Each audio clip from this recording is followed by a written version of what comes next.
l'unité de mesure qui est utilisée aujourd'hui, elle est fausse. C'est mal, c'est mal pensé en fait. C'est en disant voilà, tout le monde doit ressembler à ce modèle-là, être positionné avec une certaine position euh, parce que c'est la position la plus optimale. Mais c'est basé sur quoi? Encore une fois, c'est basé sur rien. Et souvent, quand c'est basé sur de la douleur. Alors, si je Mhm. prends une posture, par exemple, c'est que les modèles qu'on choisit sont souvent basés sur la douleur. C'est-à-dire qu'on dit, ah, t'as mal dans cette posture, eh bien, on va t'aligner, on va te mettre dans une certaine posture et t'as plus mal. Et on va te demander de rester dans une posture. Et on se dit que c'est bien parce que tu n'as plus mal. C'est-à-dire qu'on va échanger le fait que tu n'as plus mal par des dysfonctions. Parce qu'on sait que si tu restes dans une même posture tout le long, tu vas créer des dysfonctions. D'accord? Parce que ton corps a besoin de mouvement. C'est pas moi qui décide, ce sont des faits. Alors, tu vas dire, ah, ok, je préfère avoir des dysfonctions, d'accord, plutôt que d'avoir mal dans la posture dans laquelle j'étais avant. Alors que ma philosophie du truc, c'est se dire, non, moi, je vais créer des options. Au lieu de créer des restrictions, je, pardon, je vais créer, je m'emballe quand on parle de ce sujet. Je vais créer des options et je vais pas créer plus de restrictions.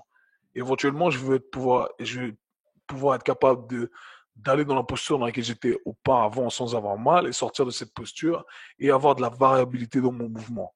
Mais en gros, c'est ça l'unité de mesure qui est utilisée aujourd'hui pour tirer des conclusions. Eh bien, elle est mauvaise. Elle est mauvaise. C'est faux de se dire tiens-toi droit parce que là, t'as pas mal. Pour moi, ce que je vois dans ce processus de pensée, c'est une analyse incomplète. Alors, D'accord. tu vois un dos, par exemple, qui est tordu, ou un bassin un peu tordu, je sais pas, et tu te dis, bon, je dois lui donner une autre position statique.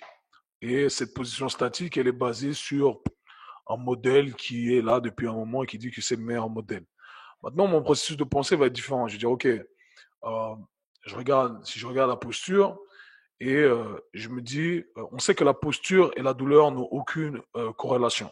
Ça, c'est un fait.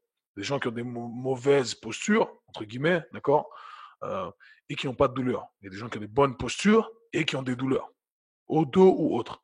Donc, à ce moment-là, on ne peut pas dire, ah, la posture crée la douleur. C'est un fait. Je te coupe juste 2 secondes pour les gens qui derrière l'ordi diraient ah, moi, j'ai ma posture et j'ai plus mal. Qu'est-ce que tu OK. leur réponds à ces gens-là, tu Alors moi je dis la chose suivante, c'est ce que je dis. vois? Alors tu es sorti d'une position dans laquelle tu étais souvent et c'est pas arrivé du jour au lendemain. Ok, donc ça veut dire que si tu as mal dans une position, bah, tu as dû forcer, tu as dû rajouter du mouvement pour sortir de la position avec le temps. Ok, Ouais. et moi ce que je pense qui a aidé, eh bien, c'est plus le mouvement que le fait d'avoir changé de posture. Maintenant, quand je vois quelqu'un qui a une posture, euh, ça me dit rien sur la capacité articulaire de cette personne. Tout ce que je vais en tirer comme conclusion sont des conclusions subjectives. C'est basé sur rien du tout. Maintenant, il faut se dire la chose suivante. Ton corps va trouver la meilleure façon de bouger avec les outils qu'il a. La meilleure façon de se positionner dans l'espace avec les outils qu'il a. On est d'accord? Donc, peut-être que ton corps s'adapte à une position ou bouge d'une certaine façon parce qu'il a des outils qui lui permettent de faire que ça uniquement. Donc, si tu as des outils limités, ton corps va quand même aller du point A au point B. Mais il va s'adapter aux contraintes qui lui sont opposées. C'est pas moi qui décide, ça s'appelle de Dynamic Systems Theory. C'est pas moi qui décide. Les gens pensent que c'est moi qui, c'est pas moi qui décide. C'est J'ai comme l'impression que ça, tu as ok? peur, j'ai l'impression que tu as peur que les gens en disent ah, Kevin, Ouais, ouais, il fait non, non, non, chier. mais justement, j'ai pas envie qu'ils disent non, mais c'est son point, c'est pas mon point de vue, c'est la physique. Ouais, That's it. Tu vois ce que je veux ouais. dire? Donc, ton corps va aller du point A au point B. Alors, comment on va dire, oh non, je vais pas me tenir debout parce qu'il y a un truc qui fait mal, ok? Ou je vais pas marcher parce que j'ai mal. Si demain tu te coupes, tu te fais mal au gros orteil et tu dois marcher, normalement, tu as besoin du gros orteil, ok? Ou de ta cheville, tu t'es foulé la cheville. Ton corps, il va pas te dire marche pas, il va pas rester sur place. Tu vas marcher, mais tu vas twister un peu ton corps et tu vas marcher tu vas boiter, n'est-ce pas? C'est comme ça que ton corps, il va aller du point A au point B en s'adaptant aux contraintes qu'il a. Donc, il va bouger avec les outils qu'il a. Maintenant, si tes outils sont dysfonctionnels, quelque part, entre guillemets, je mets ça, et bien, ton corps, il va s'adapter avec ce qu'il a. Maintenant, quand tu regardes la posture, et bien, la posture, ça te dit absolument rien sur ta compétence à exprimer du mouvement. Parce que tu peux avoir une posture très droite et être très limité dans ton mouvement. Okay? Et encore une fois, ça c'est notre loi de physique, c'est pas moi qui décide. à cause de l'entropie, tous les systèmes dynamiques vivants se dégradent constamment. Et toi, tu dois faire des choses pour que ça ne se dégrade pas. Okay? Alors, la seule chose que tu peux faire pour ton corps humain, pour tes articulations, pour tes tissus, eh bien, c'est de rajouter du mouvement. Okay? Ok. Et si tu vas pas dans les zones où tu ne vas pas, bah, ton corps s'en débarrasse. Ton corps dit, ah, tu vas pas dans cette zone, eh bien, je vais m'en débarrasser. Ok? Parce que tu l'utilises pas, je vois pas l'intérêt de garder ça. Ok?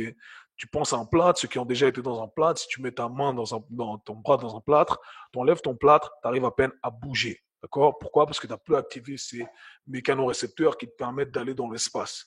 Et si tu n'arrives plus à bouger, c'est à cause de ça. Ton système nerveux n'a plus la capacité. Donc, tu dois réapprendre avec le mouvement, avec des inputs précis C'est la pour proprioception, retrouver. quoi.